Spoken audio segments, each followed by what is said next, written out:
Hello বন্ধুরা, আজকে আমি যে বইটি কভার করতে যাচ্ছি বইটির নাম ইট দ্যাট ফ্রগ। বইটির অথরের নাম ব্রায়ান ট্রেসি, যে একজন ইন্টারন্যাশনাল সেলিং মেন্টর। উনি নিজে কনসালটেশন দেন। এছাড়াও তিনি একজন অথর অ্যান্ড বিজনেসম্যান। তিনি এই ইট দ্যাট ফ্রগ বইয়ে লিখেছেন কিভাবে আমরা আমাদের দৈনন্দিন জীবনে প্রতিটি দিন প্রতিটি সময় কাজে লাগাতে পারি আমাদের লক্ষ্যের উপর। এখানে ইট দ্যাট ফ্রগ বলতে এই যে ব্যাং ফ্রগ, এটাকে বলতে আমাদের দৈনন্দিন দিনের বা প্রত্যেক দিনে যে গুরুত্বপূর্ণ বা বড় কাজ সেটিকে বোঝানো হয়েছে।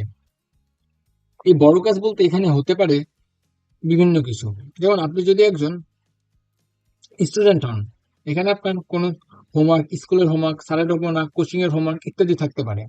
বা আপনি যদি এমন হন যে একজন কোডার, তো আপনার বিভিন্ন কোডারের কোড লেখা, ফাংশন লেখা ইত্যাদি থাকতে পারে। আপনি যদি এডিটর হন, আপনার প্রত্যেকদিন ভিডিও এডিট করার কাজ সবার আগে থাকতে পারে। এছাড়াও আপনি যে ফিল্ডে আছেন সে ফিল্ডে মূল কাজ প্রতিদিনের কাজ থাকতে হবে। আমরা যদি এই মূল কাজ বাদ দিয়ে রাখি প্রত্যেকদিন, তাহলে আমরা ভাবতে থাকবো এই কাজ একটু পরে করবো, কিন্তু সেই কাজ করতে করতে আমাদের আর করা হবে না। তো আমরা এখানে আমাদের শিক্ষা দেয় বইটি কিভাবে আমরা কাজটি করতে পারি। তো কাজটি করার মূল হলো 80-20 প্রিন্সিপাল ফলো করা। এখানে আপনার 80% কাজকে বাদ দিয়ে গুরুত্বপূর্ণ 20% কাজকেই তুলে নিতে হবে এবং সে কাজই ফোকাস করতে হবে। এখন এই 20% কাজগুলোকে আবার আপনি A1, A2, A3, A4, সর্বোচ্চ A4 পর্যন্ত আপনি মার্ক করতে পারেন। এখানে A1 এ থাকবে সবচেয়ে গুরুত্বপূর্ণ কাজ, এরপরে থাকবে তার থেকে একটু কম গুরুত্বপূর্ণ কাজ, তার থেকে আরেকটু কম গুরুত্বপূর্ণ, একবার A4 এ যাই থাকবে সবচেয়ে গুরুত্বপূর্ণ কাজ। কিন্তু এই চারটাই হলো আপনার দৈনন্দিন লিস্টের সবচেয়ে গুরুত্বপূর্ণ কাজগুলা। এগুলোর পরে আপনি আবার A1, A2 এগুলোতে মার্ক করতে পারেন। তো এক একটা কাজ শেষ হবে, আপনি এখানে A1 এর কাজ শেষ যতক্ষণ না হবে ততক্ষণ আপনি A2 এর কাছে যাবেন না। আবার A2 এর কাজ যতক্ষণ না শেষ হবে আপনি A3 তে যাবেন না। ঠিক এইভাবে আপনি 4 এ যাবেন না। এরপর আপনি ঠিক B1, B2, B3 তে আপনি এমন কোনো কাজ রাখবেন যেগুলো আপনার জীবনে প্রভাব তো ফেলবে, ঠিক আছে, কিন্তু সেটা সেই হারে ফেলবে না।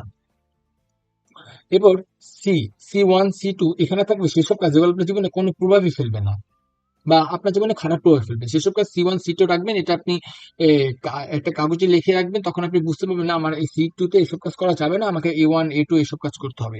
এবং এসব কাজ করার জন্য আমাদের ডিপরকে করতে হবে। ডিপর 3-4 ঘন্টা করলে আমরা easily A1, A2, A3, A4 এর কাজ আমরা সহজেই সম্পূর্ণ করে ফেলতে পারবো।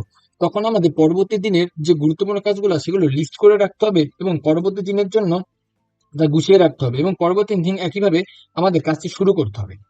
এবং লাস্টে লেখা, আপনি দিনে 30 মিনিট সময় আপনার জন্য বরাদ্দ রাখবেন দিনের শুরুতে বা সকালের দিক।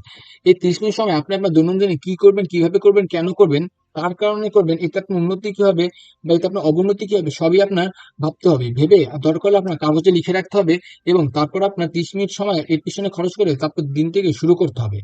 এর ফলে আপনার 30 মিনিট কাজের ফলে আপনার দিনের 1 থেকে 2 ঘন্টা সময় বেঁচে যাবে।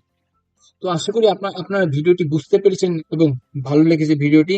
তো আজকে এতটুকুই, আসি। আসসালামু আলাইকুম।